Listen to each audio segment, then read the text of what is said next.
नमस्कार। आज के वीडियो में आप सभी का स्वागत है। आज हम लोग कक्षा 10 मैथ से संबंधित कुछ प्रश्न लेके आए हैं जिनका नाम है द्विघात बहुपद। आज हम लोग जानेंगे द्विघात बहुपद कैसे ज्ञात किया जाता है। जैसे कि यहाँ पर क्वेश्चन लिखा हुआ है, प्रत्येक का एक द्विघात बहुपद ज्ञात करें जिनके शून्यकों का योग तथा गुणनफल दिया हुआ है।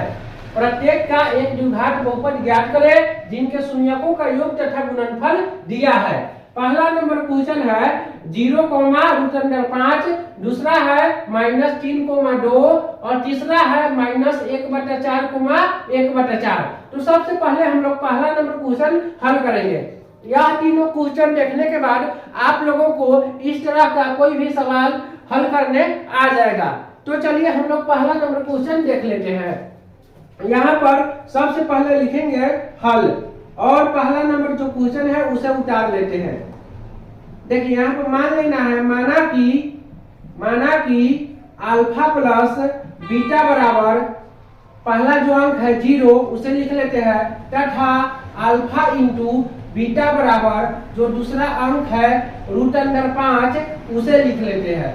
तो यहाँ से अल्फा प्लस बीटा का मान 0 है और अल्फा इंटू बीटा का मान हो गया √5।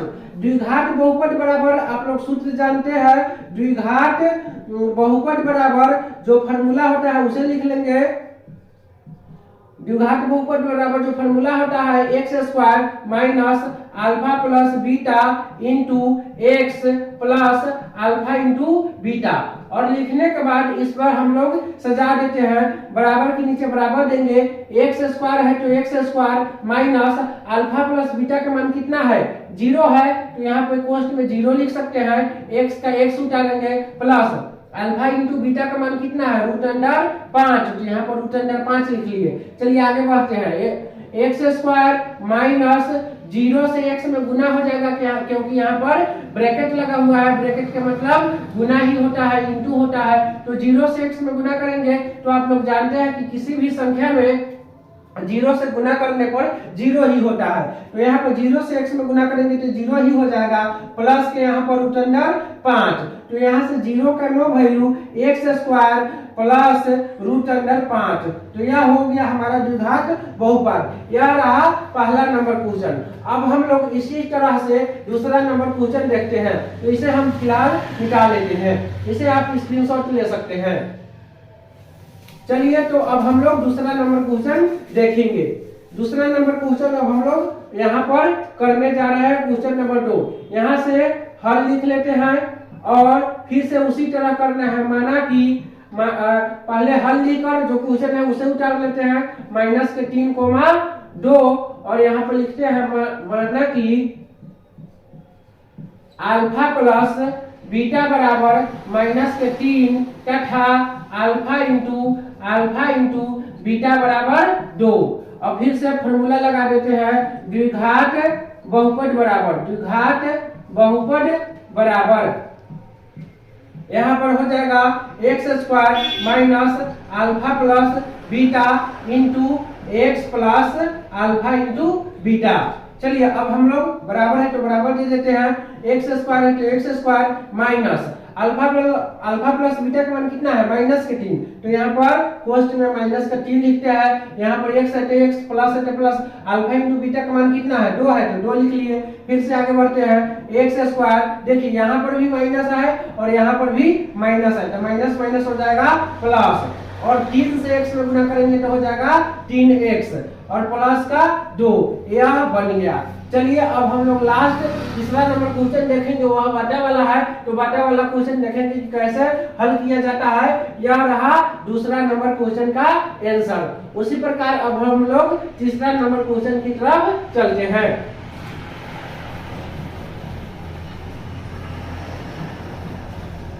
यहाँ से तीसरा नंबर क्वेश्चन देख लेते हैं। तीसरा नंबर क्वेश्चन यहाँ से फिर से लिखेंगे हल और जो क्वेश्चन दिया है उसे उतार लेते हैं, -1/4, 1/4। फिर से यहाँ से लिखेंगे उसी तरह, माना कि अल्फा प्लस बीटा बराबर -1/4 तथा अल्फा इंटू बीटा बराबर 1/4। फिर से फॉर्मूला वही रहेगा, द्विघात बहुपद बहुपद बराबर एक्स स्क्वायर माइनस के alpha plus beta into x plus alpha into beta. चलिए आगे बढ़ते हैं।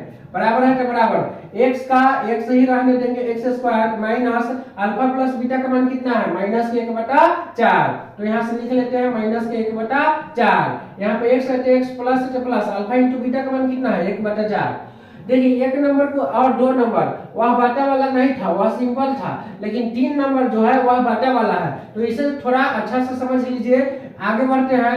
एक्स स्क्वायर है तो एक्स स्क्वायर, यहाँ पर भी माइनस है और अंदर भी माइनस है, तो माइनस माइनस हो जाएगा प्लस। और देखिए यहाँ पर बाटे वाला है तो 4 से तो x कटेगा नहीं, 4 से तो x कटेगा नहीं, तो ऊपर ऊपर में गुना हो जाएगा, यानी कि x से 1 में गुना होगा। तो x के बाहर 1 बार पढ़ेंगे तो x ही होगा, x एकम x, और बाटा में 4 है तो 4, यहाँ पर प्लस है तो प्लस, और इधर 1/4 लिखा हुआ है तो 1/4। अब आगे बढ़ते हैं। देखिए यह दो, इसके बाटा में क्या लिखा हुआ है 4। अगर थोड़ा देर के लिए हम इसके बाटा में नहीं कुछ लिखा है तो 1 ले लेते हैं, तो यहाँ पर बाटा पर के जोड़ बन जाएगा 1 4 4 का लघुत्तम कितना हो जाएगा 4। तो इसे हम लोग नहीं लिखेंगे। चलिए 4 यानी कि इसका लघुत्तम निकालेंगे तो 4, तो पूरे समीकरण में क्या करेंगे 4 से गुना करेंगे। देखिए यहाँ पर 4 है तो 4 से x में गुना किए तो 4x स्क्वायर हो जाएगा, और प्लस है तो प्लस, और यहाँ पर 4 से ऊपर गुना करेंगे तो ऊपर का 4 और नीचे का 4 कैंसिल हो जाएगा, तो सिर्फ बचेगा x, और यहाँ पर प्लस है तो प्लस। फिर यहाँ पर अगर 4 ऊपर में गुना करेंगे तो ऊपर 4 और नीचे 4 कट जाएगा, तो क्या बच जाएगा 1। नहीं समझ में आया? इधर आइए हम आपको थोड़ा रफ में समझा देते हैं। देखिए यहाँ पर लिखा हुआ था एक्स स्क्वायर प्लस x/4 और प्लस 1/4, यह वाला लाइन हम लोग यहाँ उतार लिए।